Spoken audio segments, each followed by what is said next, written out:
Listo. Buenas tardes. Soy José Guillermo Betancourt, residente de primer año de radiología. Este es el caso que traje para la tarde de hoy. Entonces, tenemos un paciente masculino de 54 años, sin antecedentes patológicos previos, con 2 episodios de convulsión tónico-clónica generalizada mientras trabajaba. Al ingreso a nuestra institución, el paciente estaba desorientado, hostil e hiperintenso, con una presión arterial de 100. Hipertenso. Hipertenso. Una presión arterial en 160 sobre 90 milímetros de mercurio. La conducta clínica tomada inicialmente fue la solicitud de una resonancia magnética cerebral. Estas son las imágenes de nuestro paciente. Tenemos una resonancia magnética en secuencia con información en T1 en un corte axial. Estamos viendo cómo hacia la región temporal derecha existe esta imagen multilobulada de contornos lisos, de comportamiento de señal heterogéneo, predominantemente hiperintenso, pero también estamos viendo cómo hacia la periferia existen, y algunos en su interior, algunos elementos hipointensos. Estamos viendo que posterior a la administración de medio de contraste, esta imagen no presenta realce ni hay realce de ninguna otra estructura en el parénquima encefálico. En secuencias con información en FLAIR, estamos viendo cómo el comportamiento de la imagen que estamos viendo también es heterogénea, predominantemente hipointensa en su periferia, con un centro isointenso, ligeramente hiperintenso central, con hiperintensidad adyacente en las estructuras encefálicas. Estamos viendo cómo en secuencias de susceptibilidad existe un importante artefacto de Blooming, y vemos cómo en las secuencias de difusión y en ADC vamos a ver cómo existe hiperintensidad periférica. Sin embargo, en el ADC estamos viendo cómo se representa también con hiperintensidad, probablemente por efecto de T2 shine through, sin una restricción a la difusión evidente en esta lesión. Entonces, de acuerdo a los hallazgos que acabamos de caracterizar, vamos a entrar a hacer los diferenciales de este caso, configurando con la constelación de hallazgos que acabamos de escribir un hematoma intraparenquimatoso. Esta es una entidad que por resonancia magnética presenta un reto diagnóstico muy importante, porque hay muchas etiologías con diferentes hallazgos, cada una que nos puede orientar a cuál es la causa de este sangrado intraparenquimatoso. Entonces, este caso lo vamos a desarrollar identificando cuáles son aquellos tips o información que tenemos que tener muy presente en la historia clínica de los pacientes, que nos va a permitir orientar el diferencial y asimismo acercarnos a la causa de la misma. Entonces, inicialmente vamos a hablar de hematomas intraparenquimatosos hipertensivos, vamos a hablar de angiopatía cerebral amiloide, de neoplasias hemorrágicas, vamos a hablar de infartos venosos hemorrágicos, malformaciones arteriovenosas rotas y finalmente cavernomas hemorrágicos. Como ven, es una lista extensa, voy a ir un poco rápido por eso.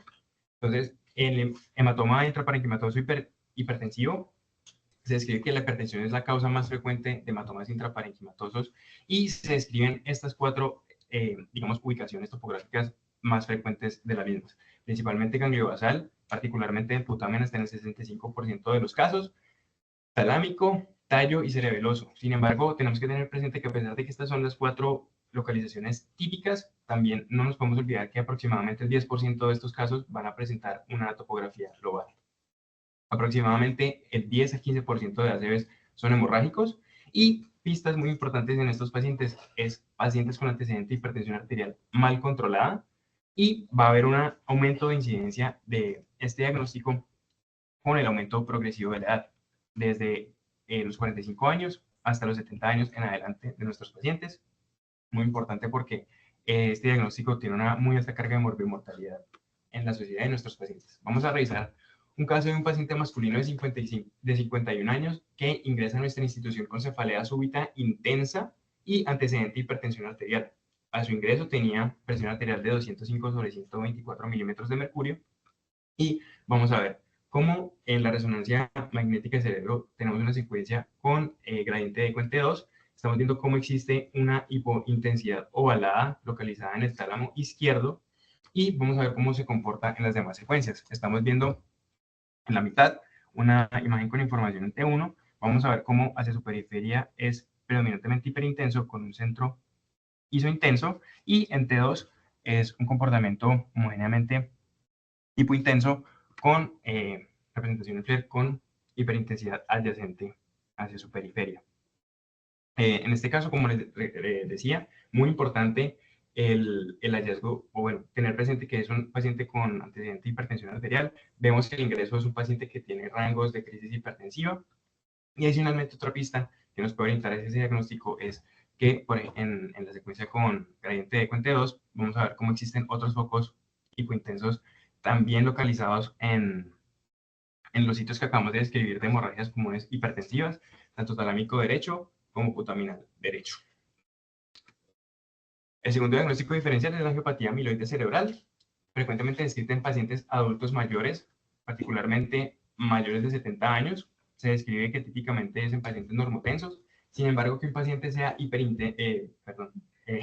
tenga hipertensión arterial, no descarta que este paciente tenga este diagnóstico diferencial. Se describe que es hasta el 20% de causas de hemorragias intracraneales primarias en pacientes mayores a 60 años. Y como hallazgos muy importantes en resonancia magnética, vamos a tener hematomas lobares, siderosis superficial, leucoencefalopatía extensa, pérdida de volumen encefálico y múltiples sangrados corticales, nuevamente en topografías lobares, muchos de ellos en diferentes estados de evolución.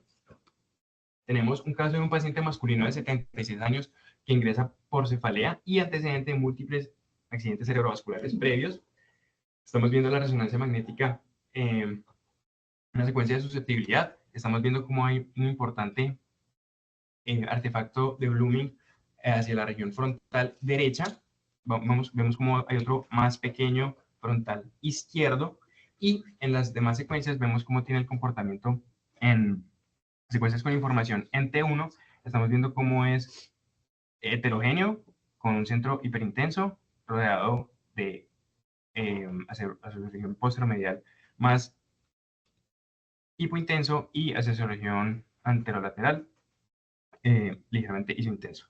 Vamos a ver en las secuencias con información en FLAIR cómo es homogéneamente hipointenso y se acompaña de hiperintensidad perilesional. Bueno, muy importante también mencionar en este paciente, en las secuencias con información en FLAIR, como estamos viendo estos focos, algunos puntiformes, otros confluentes de la sustancia blanca, tanto subcortical que estamos viendo aquí arriba, como periventricular, indicativa de cambios por leucoencefalopatía microangiopática crónica, que es otro de los hallazgos que acabamos de describir.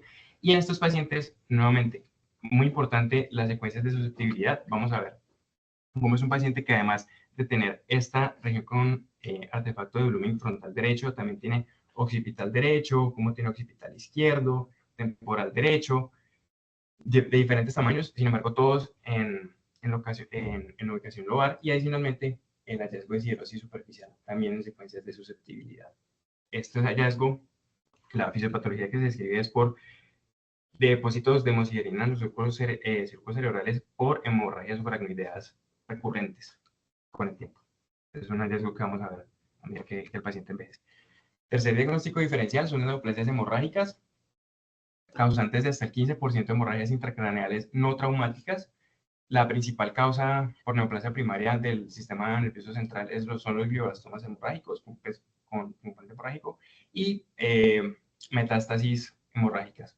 El dato clínico más importante que podemos tener en estos pacientes son pacientes con antecedente de cáncer, y en los hallazgos en resonancia son lesiones realzantes posteriores a la administración del medio de contraste con hematomas adyacentes o periféricos a la lesión. Vamos a ver un caso clínico de una paciente femenina de 62 años con alteración del estado de conciencia y antecedente de cáncer de mama. Estamos viendo cómo en resonancia magnética axial con secuencias con información en T1 vemos cómo hay una lesión ovalada de bordes lisos, marcadamente hipointensa, que posterior a la administración del medio de contraste presenta realce irregular en anillo, adicionalmente con realce parcheado hacia su interior, y vemos como el comportamiento en FLAIR es isointenso con un edema vasogénico por hiperintensidad adyacente importante. En esta misma paciente vamos a disminuir un poco la altura de los cortes. Vamos a ver cómo ahora existe en las secuencias de susceptibilidad un artefacto de volumen muy importante, muy marcado. Vemos cómo cambia el comportamiento, digamos, o la representación de este artefacto de Blooming en secuencias con información en T1, como es marcadamente hiperintenso, y como ahora en FLIR es marcadamente hipointenso. Este caso me pareció muy oportuno para mencionar que en resonancia magnética es muy importante que estudiemos cómo es la evolución de las hemorragias dependiendo de su comportamiento en T1 tanto como en T2. En este caso, como estamos viendo, marcada hiperintensidad en T1 e hipointensidad en T2 podría ser sugestivo de hemorragia subaguda temprana. El siguiente diagnóstico diferencial son los infartos venosos hemorrágicos. Muy importante en estos pacientes, antecedentes de estados de hipercoagulabilidad, como trauma, infecciones, neoplasias, embarazo o consumo de anticonceptivos orales. Fisiopatológicamente lo que ocurre es, por la trombosis y la oclusión de las estructuras venosas, va a haber una congestión venosa con aumento de la presión capilar, y eso es lo que va a conducir a un edema vasogénico, y cuando la presión es muy alta, va a interrumpirse la irrigación de esa zona de parénquima encefálico, lo que va a conducir a una isquemia cerebral y posteriormente una transformación hemorrágica. Los hallazgos en resonancia magnética son compromiso de territorio vascular no típicamente arterial, trombovisualizados en senos venosos o en venas corticales.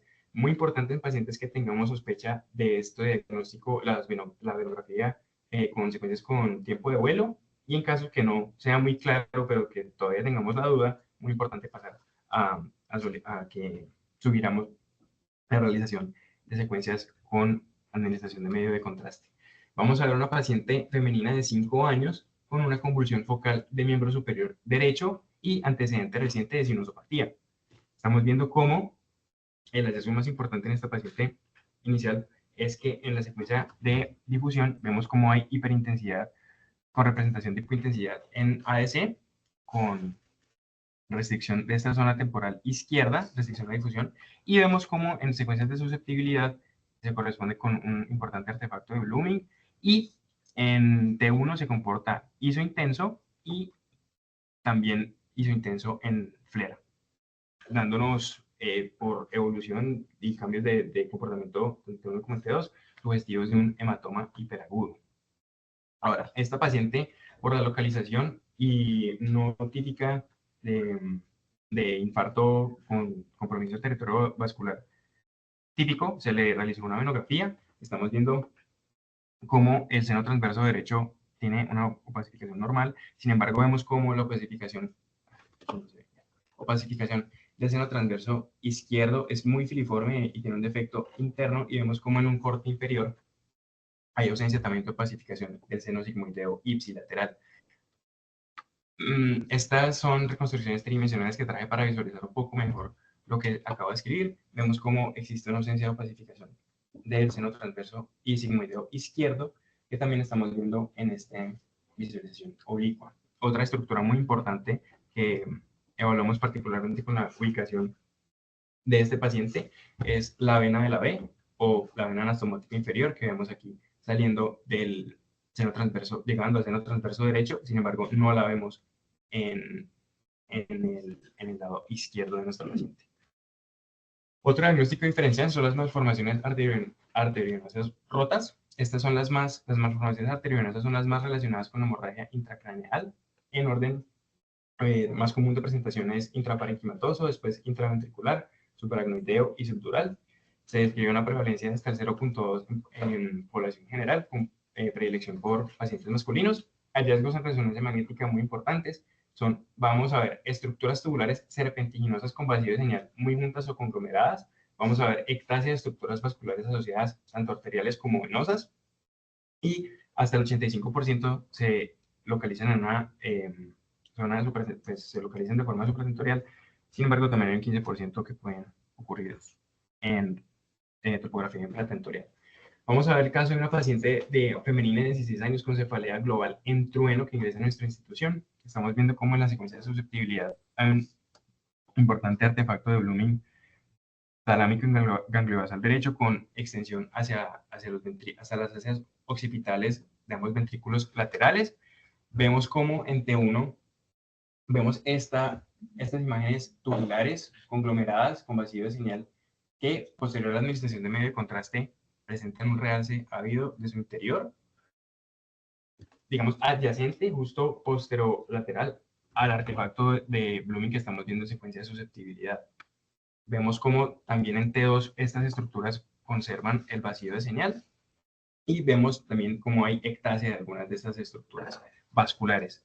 Muy importante en estos pacientes, la realización de angiografías por Kebas es el método diagnóstico, pues el gold estándar, que adicionalmente también sirve para ser terapéutico. Esta paciente fue llevada a angiografía por sustracción digital. Estamos viendo cómo en la circulación posterior existe ectasia de la arteria cerebral posterior derecha y vemos cómo existe este nido arteriovenoso localizado en la topografía que acabamos de ver en las imágenes. Vamos a ver cómo en imágenes más tardías presenta drenaje venoso profundo.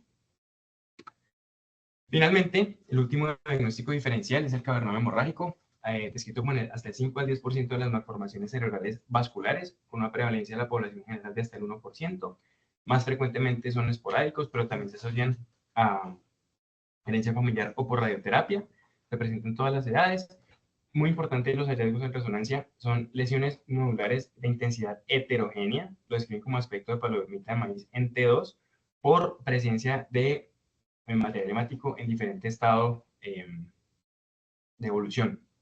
Muy característico el halo hipointenso circundante en T2 por depósitos de hemosiderina y en algunos casos se puede encontrar hiperintensidad perilesional en T1. Ahora, esta es la descripción típica de una lesión de un cavernoma no hemorrágico, pero para diferenciarlo de un cavernoma hemorrágico vamos a encontrar que esa heterogeneidad de la intensidad de señal al interior va a cambiar a ser más homogénea y adicionalmente vamos a poder lograr observar edema vasogénico circundante adyacente a esta lesión. Vamos a ver que ha sido una paciente femenina de 33 años con cefalea hemicraneana derecha con parestesias en el miembro inferior derecho. En secuencias de susceptibilidad vemos cómo hay artefacto de Blooming talámico y ganglio basal derecho.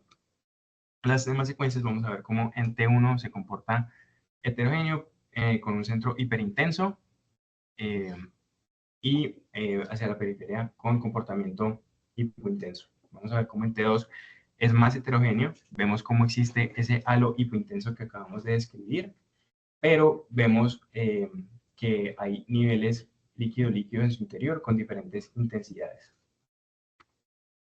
Este es otro caso acompañante que quise traer para mencionar un hallazgo muy importante en este diferencial, y es que en pacientes que tenemos localización de anomalías del desarrollo venoso adyacentes a estas lesiones, nos van a, digamos, aumentar la certeza diagnóstica de una forma muy importante. Lo podemos visualizar tanto en secuencias por resonancia o en pacientes que fueron llevados a angiografía.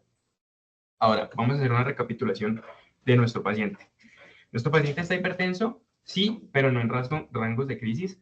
Es muy importante mencionar que no es infrecuente encontrar hipertensión en pacientes al ingreso con hematomas intraparenquimatosos, porque recordemos que la respuesta fisiológica del cuerpo frente a un hematoma intraparenquimatoso es aumentar la presión para lograr, digamos, intentar mantener la presión de perfusión del parénquima cerebral. Entonces, no que sean hipertensos quiere decir inmediatamente que sea un hematoma hipertensivo, por lo que les comento. ¿Es una localización típica de hemorragia intracraneal hipertensiva? No, es una ubicación lobar. La edad del paciente tiene múltiples lesiones y tiene siderosis superficial. Realmente es un paciente de 54 años, joven, es una lesión única, no tiene siderosis superficial en susceptibilidad, no tiene antecedentes de cáncer, no tiene lesiones redasantes posteriores a la administración de medida de contraste. Signos de isquemia, no tenemos restricción a la difusión. Y finalmente, podría tratarse de una malformación vascular oculta. Esta es otra de las posibilidades que puede ocurrir en estos pacientes, y es que a veces lo que ocurre es que el hematoma intraparenquimatoso que se genera puede ser tan grande, puede ser lo suficientemente grande para desplazar ese nido arteriovenoso y así causar que no lo logremos identificar en las secuencias de resonancia en las imágenes de nuestros pacientes.